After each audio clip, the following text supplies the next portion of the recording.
In the spring of 1912, a ship set sail that was hailed as Unsinkable.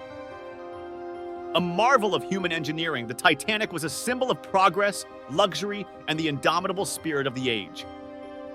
Yet, tragedy was to strike, forever etching its name into the annals of history. The Titanic was a masterpiece of naval architecture, a marvel of engineering and design constructed by the White Star Line.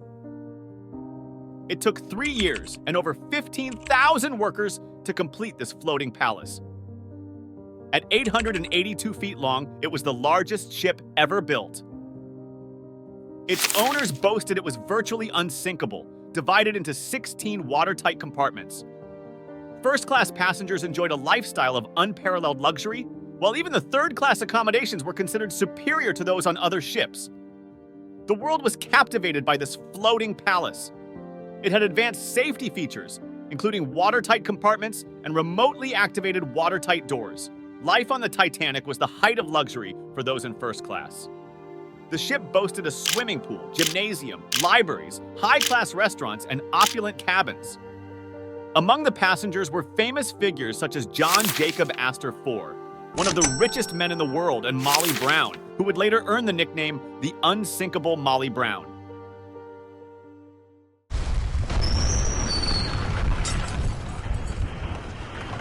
On the night of April 14th, the Titanic was speeding through the Atlantic, despite ice warnings from other ships.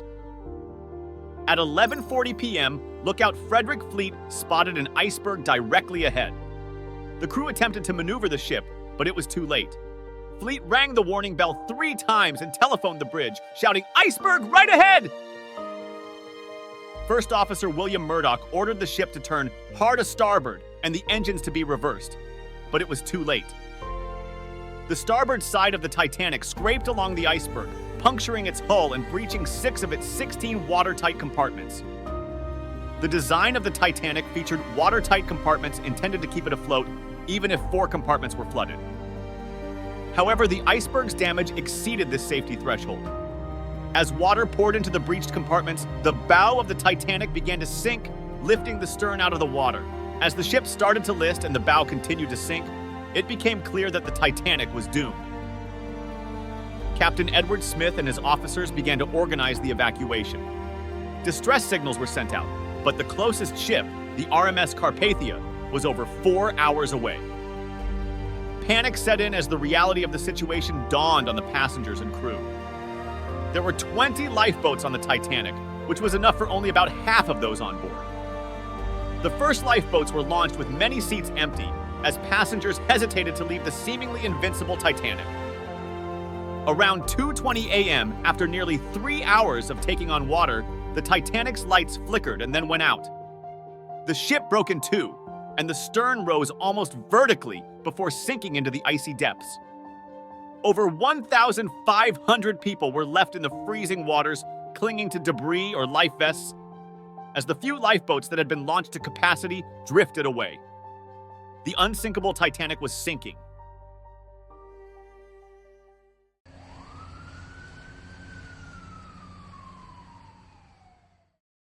The RMS Carpathia, commanded by Captain Arthur Rostron, raced to the scene after receiving the Titanic's distress call.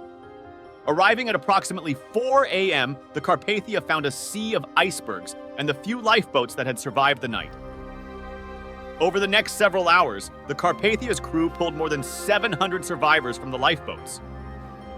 The Titanic, it was so very formal. It was so stiff. The atmosphere was stiff. The coziness. The kind of get-together feeling, it didn't exist. There was a second light jar, nothing of consequence. But you knew something had happened, and one man said, "Look at that. That's an iceberg, and it's a whopper." Because there's 1/8 above the water and 7/8 below.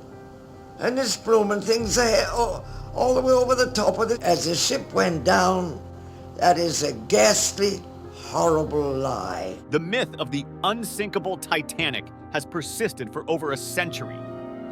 The White Star Line had promoted the ship as the safest ever built, and many people took unsinkable to mean invincible. This false sense of security led to complacency and inadequate safety measures.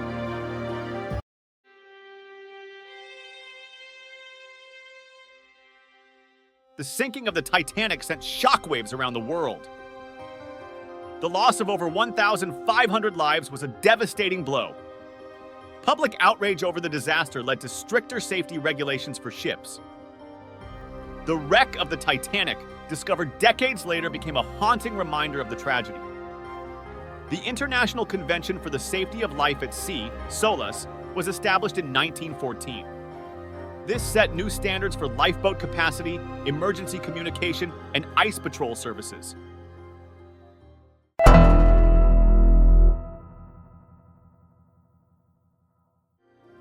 On the fateful night of April 14, 1912, the Titanic received multiple iceberg warnings from other ships.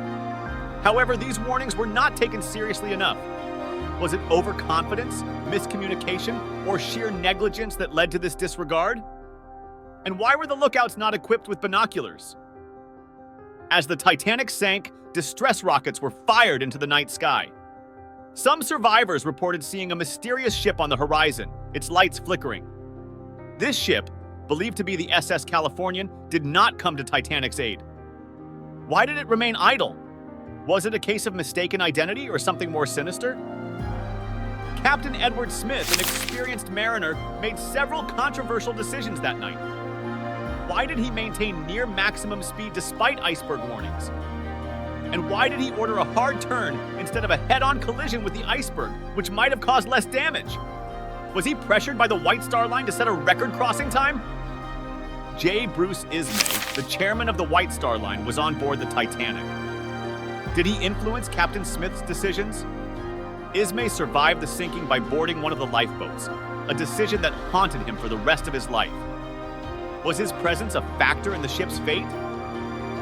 One of the greatest tragedies of the Titanic was the inadequate number of lifeboats and their inefficient use. Many lifeboats were launched half full. Why were more people not saved? Was it poor evacuation planning, or was there panic and confusion that night? And why did the Titanic, a ship designed to carry 64 lifeboats, only carry 20? Survivors reported that the Titanic broke in two before sinking. This was confirmed when the wreck was discovered in 1985. What caused this catastrophic structural failure? Was it the design, the materials, or the sheer force of the sinking? This breakup added another layer of horror to an already tragic event. Following the disaster, inquiries were held in both the UK and the US. These investigations brought some answers, but also left many questions. Did these inquiries uncover the full truth, or were they influenced by powerful interests seeking to protect their reputations? The sinking of the Titanic remains one of the most haunting maritime disasters in history. Despite numerous investigations and countless theories, the full story of what happened that night may never be known. But the mysteries surrounding the Titanic continue to captivate and remind us of the fragility of human ambition against the forces of nature. The legacy of the Titanic lives on, not only as a cautionary tale, but as a testament to the enduring human spirit in the face of adversity. Memorials and tributes around the world honor those who perished and the lessons learned from this maritime disaster. Thank you for joining us as we explored the story of the Titanic. Remember to like, comment, and subscribe for more historical insights and untold stories.